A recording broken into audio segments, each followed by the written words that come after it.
Good afternoon. Today I want to discuss another topic, that is significant figures from the same chapter.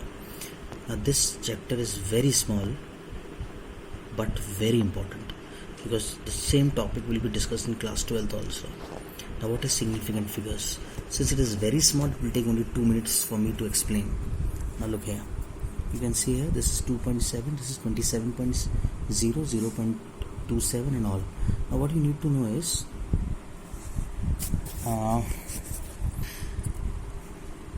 what is a significant figure in each case. Just with the help of these examples we can understand the rules. The rules are given in the book, you can just go through them, but just watch here carefully. दो हैं, to significant figures.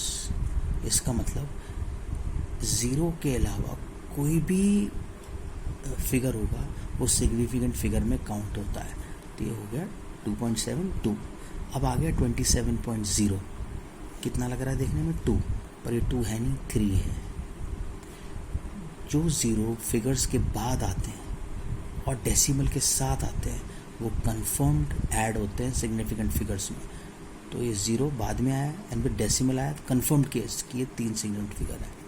0.27 कितना लग रहा है? 2 ही है. शुरू का zero चाहे डेसिमल हो या ना हो काउंट नहीं होता. यानी अगर 0.27 लिखा होता then also it would have been 2 only. ना दिस थिंग 2700. इसमें कितने सेकेंड फिगर हैं? 2. पर सिंस 2 0 बाद के हैं तो यू मे और मे नॉट इंक्लूड, इसलिए इसके 2 आंसर हैं, 2 और 4. लेकिन 2 आंसर तो लिखने नहीं. सीधी सी बात है, अगर कोई आपसे पूछे 2700 कितने सेकेंड फिगर है तो आंसर इज 2.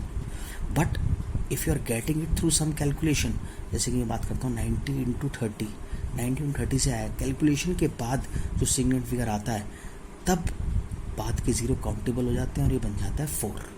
तो अगर बिना कैलकुलेशन की वैल्यू आ रही है तो 2 सिग्निफिकेंट फिगर है, कैलकुलेट करके आ रही है तो 4 सिग्निफिकेंट फिगर है. ये थोड़ा सा डिफरेंट है बाकी चीज़ों से, बाकी सब सिंपल है. ये कितने सेकंड फिगर हो गए? बाद के zero they are counted, 2 decimal, 1 2 3 4 5 6 हो गए.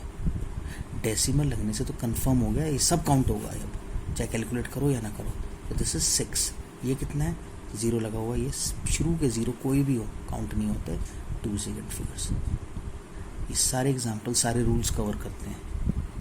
ये आपका सिग्निफिकेंट फिगर्स. ठीक है. Second thing is how to round off in terms of significant figure. जैसे 2.37 है, ये वो ऐसी चीज़ें बता रहा हूँ सबको पता होगा. 2.37 को मुझे 2 सेकंड फिगर में करना है तो क्या हो गया? 2.4. 7 को राउंड ऑफ कर देते हैं. क्यों? 5 से बड़ी कोई भी चीज़ होगी राउंड ऑफ हो जाएगी. 2.34 5 से छोटी है 2.3. 2.34 5 ही है. 5 से छोटे और 5 से बड़े में तो पता है. 5 में क्या करना है?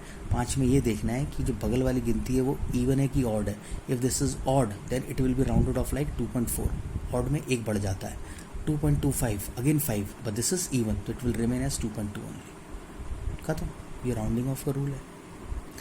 Now when we go through certain operations that is addition, multiplication, division, तो उसमें एक ही रूल होता है कि the minimum number of significant figure is considered. That is for example, छोटा सा एग्जाम्पल बताता हूँ. 2.63 प्लस 2.1 और ये कितने सेकंड फिगर है? 3. यहाँ कितने हैं? 2. ये कितने हैं? 3. तो मेरा आंसर कितने सेकंड फिगर में आएगा? मिनिमम यानी 2 पे. पहले तो सॉल्व करो इसको. सॉल्व करके पूरा आंसर ही लिख लिया. पूरा आंसर लिखने के बाद फिर हमें पता होना चाहिए कि 2 में आंसर लेना है तो उसको राउंड ऑफ करेंगे. 4.595 इसको देखने की जरूरत ही नहीं, इसको देखना है सिर्फ 9. 5 से बड़ा है 4.6 हो गया. खत्म. Same rule is for multiplication and division. 3 या 4 डिजिट्स जितने भी फिगर्स हों जब आप मल्टीप्लाई करोगे डिवाइड करोगे सिर्फ ये देखना है मिनिमम कितना है नंबर. तो according you will get the answer. Multiplication division सिखाने की जरूरत नहीं, सबको आता है. ठीक है ना. चैप्टर में इसके अलावा और कुछ नहीं है. अब सिर्फ न्यूमेरिकल्स करके इसको सॉलिड करना है. तो there are certain numericals that I have send. ठीक है, पहले ये न्यूमेरिकल्स कीजिए then will move further. Just go through them. I'm sending a picture of this.